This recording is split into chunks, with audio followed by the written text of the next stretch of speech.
أشرف المرسلين وعلى آله وصحبه أجمعين أما بعد.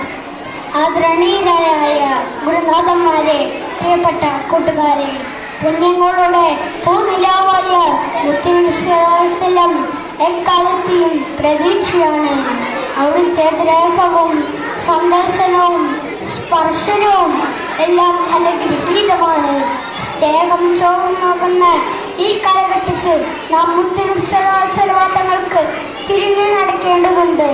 ഭൂമിയിലുള്ളവരോടുകൂടെ നിങ്ങൾ കരുണ എങ്കിലേ ആകാശത്തിന്റെ അധിപൻ നിങ്ങളോട് കരുണ സ്നേഹം പുലർത്തൂ. കുഞ്ഞുങ്ങളെ മുത്തമിച്ച് അവിടുത്തെ സ്നേഹത്തിന്റെ ബാലപാഠം നമുക്ക് പഠിപ്പിച്ചു തന്നു.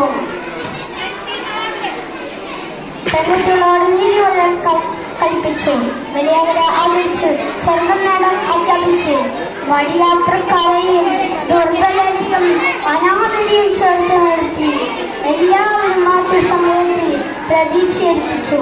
മനുഷ്യരോടുമല്ല, പക്ഷികളോടും പ്രകൃതിയോടും സർവജന്തുജാലങ്ങളോടും മുത്തുനബിസ്വല്ലം സ്നേഹം നടത്തി. മാതാവിന്റെ മുഖം നോക്കി ചേ എന്ന് പോലും പറയരുത്. നിങ്ങളുടെ സ്നേഹത്തിന്റെ 1000 ഉപദേശങ്ങൾ മാനവ സമൂഹത്തിനായി മുത്തുനബിസ്വല്ലം നമുക്ക് സമ്മാനിച്ചു.